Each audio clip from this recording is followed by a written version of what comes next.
पुतले। बादशाह अकबर का दरबार लगा हुआ था। बादशाह सभी मंत्री एवं सलाहकार से राजकाज से संबंधित चर्चा कर रहे थे। तभी एक सिपाही बादशाह अकबर के समक्ष ये संदेश लेकर आया कि कोई सौदागर आया है जो विचित्र खिलौने लाया है। सौदागर का ये दावा है कि बादशाह या किसी ने भी आज तक ऐसे खिलौने न कभी होंगे और न कभी देखेंगे। ये सुनकर बादशाह अकबर ने सौदागर को बुलाने की आज्ञा दी। सौदागर आया और प्रणाम करने के बाद अपनी पिटारी में से 3 पुतले निकाल कर बादशाह के सामने रख दिए और कहा कि बादशाह सलामत, ये तीनों पुतले अपने आप में बहुत विशेष हैं।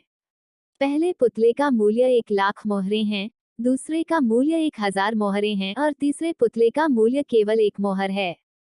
बादशाह अकबर और दरबार के सभी लोगों ने उन पुतलों को देखा। बादशाह अकबर बोले, सौदागर, हमें तो ये तीनों पुतले देखने में एक जैसे लग रहे हैं। सौदागर बोला, महाराज, देखने में भले ही एक जैसे लगते हैं मगर वास्तव में एक दूसरे से बहुत अलग और बहुत निराले हैं। बादशाह अकबर ने तीनों पुतलों को एक बार फिर बड़े ध्यान से देखा। फिर बोले, देखने में तो कोई अंतर नहीं लगता, फिर मूल्य में इतना अंतर क्यों?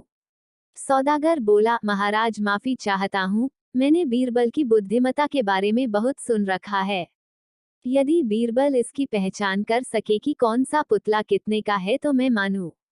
बादशाह अकबर ने बीरबल की तरफ देखा। इस प्रश्न ने बीरबल को भी बहुत परेशान कर दिया। हार के दरबार में सभी लोगों को वो तीनों पुतले दिखाए और कहा कि इनमें क्या अंतर है, मुझे बताओ। दरबारियों ने तीनों पुतलों को घुमा फिराकर सब तरफ से देखा मगर किसी को भी इस गुत्थी को सुझाने का जवाब नहीं मिला। जब बादशाह ने देखा कि सभी चुप हैं तो उसने दोबारा वही प्रश्न अपने सबसे बुद्धिमान मंत्री बीरबल से पूछा। बीरबल ने पुतलों को बहुत ध्यान से देखा और एक सेवक को 3 तिनके लाने की आज्ञा दी। तिनके आने पर बीरबल ने पहले पुतले के कान में तिनका डाला। सब ने देखा कि तिनका सीधा पेट में चला गया। थोड़ी देर बाद पुतले के होंठ हिले और फिर बंद हो गए। अब बीरबल ने अगला तिनका दूसरे पुतले के कान में डाला। इस बार सब ने देखा कि तिनका दूसरे कान से बाहर आ गया और पुतला ज्यों का त्यों रहा। ये देखकर सभी की उत्सुकता बढ़ती जा रही थी कि आगे क्या होगा। अब बीरबल ने आखिरी तिनका तीसरे पुतले के कान में डाला। सब ने देखा कि तिनका पुतले के मुंह से बाहर आ गया है और पुतले का मुंह एकदम खुल गया। पुतला बराबर हिल रहा है जैसे कुछ कहना चाहता हो। बादशाह अकबर के पूछने पर कि ये सब क्या है और इन पुतलों का मूल्य अलग अलग क्यों है, बीरबल ने उत्तर दिया, जहां पनाह बुद्धिमान व्यक्ति सुनी सुनाई बातों को अपने तक ही रखते हैं और उनकी पुष्टि करने के बाद ही अपना मुंह खोलते हैं। यही उनकी विशेषता है। पहले पुतले से हमें यही ज्ञान मिलता है और यही कारण है कि इस पुतले का मूल्य 1,00,000 मोहरें है। कुछ लोग सदा अपने में ही मग्न रहते हैं, हर बात को अनसुना कर देते हैं। उन्हें अपनी वाह वाह की कोई इच्छा नहीं होती। ऐसे लोग कभी किसी को हानि नहीं पहुंचाते। दूसरे पुतले से हमें यही ज्ञान मिलता है और यही कारण है कि इस पुतले का मूल्य 1,000 मोहरें है। कुछ लोग कान के कच्चे और पेट के हल्के होते हैं। कोई भी बात सुनी नहीं कि सारी दुनिया में शोर मचा दिया। इन्हें झूठ सच का कोई ज्ञान नहीं, बस मुंह खोलने से मतलब है। यही कारण है कि इस पुतले का मूल्य केवल 1 मोहर है। ये सुन सौदागर और दरबार के सभी लोग बीरबल की वाही वाही करने लगे। बादशाह अकबर ने अपने प्रिय मंत्री और सलाहकार को गले लगा लिया। सम्राट का बीज। बहुत समय पहले सुदूर पूर्व के माधवगढ़ राज्य में विक्रम सिंह नाम का एक सम्राट राज्य करता था, जो अब बूढ़ा होता जा रहा था। सम्राट की कोई संतान नहीं थी और वो इस बात को लेकर काफी चिंतित रहता था कि अपने राज्य के लिए किस योग्य व्यक्ति को अपना उत्तराधिकारी बनाए। सम्राट अपने किसी सहायक को अपना उत्तराधिकारी बनाना नहीं चाहता था। सम्राट चाहता था कि राज्य की प्रजा में से ही कोई योग्य व्यक्ति सम्राट बने। उसने इस विषय पर अपने सहयोगियों से भी चर्चा की पर उनके द्वारा दी गई राय उसे पसंद नहीं आई। उसने कुछ अलग करने का फैसला किया। एक दिन सम्राट ने राज्य से सभी युवाओं को अपने राज्य दरबार में बुलाया। सम्राट ने कहा, मैं अब बूढ़ा हो गया हूँ, मेरे पद छोड़ने और अगले सम्राट को चुनने का समय आ गया है। मैंने यह फैसला किया है कि आप लोगों में से कोई एक राज्य का सम्राट बनेगा। सम्राट ने कहा, मैं आप सभी को एक एक बीज दे रहा हूँ। यह एक बहुत ही विशेष बीज है। मैं चाहता हूँ कि आप घर जाएं, बीज रोपित करें, इसे पानी दें और आज से 1 वर्ष बाद यहाँ वापस आए। मैं आप सभी के पौधों को देखूंगा और न्याय करूंगा और जिसे मैं चुनूंगा वही व्यक्ति इस राज्य का नया सम्राट होगा। सभी लड़के उत्साह के साथ अपना अपना बीज लेकर वहां से चले गए। उन सभी लड़कों में कौशल नाम का भी एक लड़का था, जो उस दिन वहां था और उसने भी दूसरे लड़कों की तरह एक बीज प्राप्त किया। कौशल अपनी माँ के साथ रहता था। उसने घर जाकर माँ को पूरी बात बताई। कौशल की माँ ने उसे एक बर्तन दिया और मिट्टी दी। कौशल ने बीज बो दिया और पानी दिया। हर रोज कौशल उस बीज को पानी देता और बार बार आकर देखता कि क्यों वो बड़ा हो रहा है। 3 हफ्ते निकल गए पर कौशल के बीज से अंकुर फूटा नहीं, जबकि कुछ अन्य युवाओं ने अपने बीजों और पौधों के बारे में बातें करना शुरू कर दिया जो बढ़ने लगे थे। कौशल घर जाकर अपने बीज की जांच करता रहा, लेकिन बर्तन मिट्टी जो की त्यों कभी कुछ नहीं बढ़ा। समय बीतता गया। 3 सप्ताह, 4 सप्ताह, 5 सप्ताह बीत गए।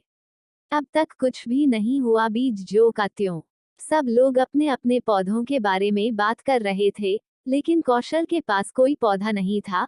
वो काफी निराश था, लेकिन कौशल ने हिम्मत नहीं हारी और अपने काम में लगा रहा। 6 महीने बीत गए, अभी भी कौशल के बर्तन में कुछ नहीं था। बाकी सभी के पास पेड़ और ऊंचे पौधे थे, लेकिन उसके पास कुछ भी नहीं था। हालांकि कौशल ने किसी से कुछ भी नहीं कहा, वो बस अपने बीज के बढ़ने का इंतजार करता रहा। 1 साल पूरा हो गया और सम्राट को पौधे दिखाने का समय आ गया। राज्य के सभी युवा अपने पौधों को निरीक्षण के लिए सम्राट के पास ले आए।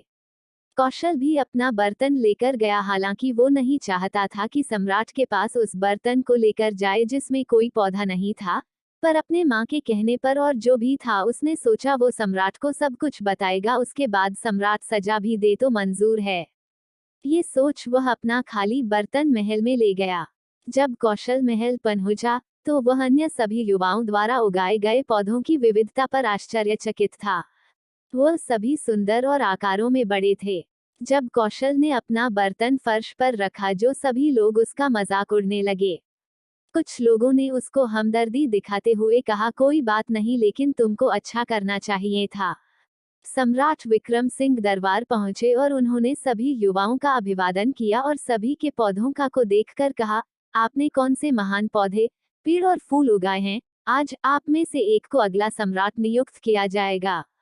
सभी युवा उत्साहित थे। सम्राट की नजर कौशल और उसे बर्तन पर पड़ी जो अपने आप को छुपाने की कोशिश कर रहा था। सम्राट ने अपने सिपाहियों से कौशल को लाने के लिए कहा। कौशल घबरा गया और सोचने लगा सम्राट उसके असफलता पर जरूर उसे सजा देंगे। जब कौशल सामने आ गया तो सम्राट ने उसका नाम पूछा। मेरा नाम कौशल है, उसने जवाब दिया। सभी लड़के हंस रहे थे और उसका मजाक उड़ा रहे थे। सम्राट ने सभी को शांत होने के लिए कहा। उन्होंने कौशल को देखा और फिर भीड़ की घोषणा की, अपने नए सम्राट से मिलिए। इनका नाम कौशल है। कौशल इस पर विश्वास नहीं कर पा रहा था। सभी सोच रहे थे, कौशल अपना बीज भी विकसित नहीं कर सका। वह नया सम्राट कैसे हो सकता है? सम्राट ने कहा, आज से 1 साल पहले मैंने यहाँ सभी को एक एक बीज दिया था। मैंने आप सभी से कहा था कि बीज ले जाओ, इसे लगाओ, इसे पानी दो और आज इसे मेरे पास वापस लाओ। लेकिन मैंने आपको सभी उबले हुए बीज दिए थे जो अंकुरित हो ही नहीं सकते।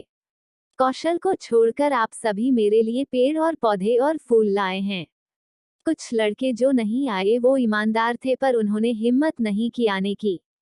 जब आपको पता चला कि बीज नहीं उगा, तो मैंने आपको जो बीज दिया उसके बदले अपने दूसरा बीज लगा दिया। कौशल ही साहसी और ईमानदारी है, इसलिए नया सम्राट वही होगा। दोस्तों, ये इंस्पिरेशन स्टोरीज हमें सिखाती है, किस्मत मौका देती है पर मेहनत, ईमानदारी और साहस चौंका देती है। अपने आप पर विश्वास, ईमानदारी, साहस और मेहनत के बल पर आप कभी असफल नहीं होंगे, क्योंकि किस्मत भी उनका साथ देते हैं जिनके कर्म अच्छे होते हैं।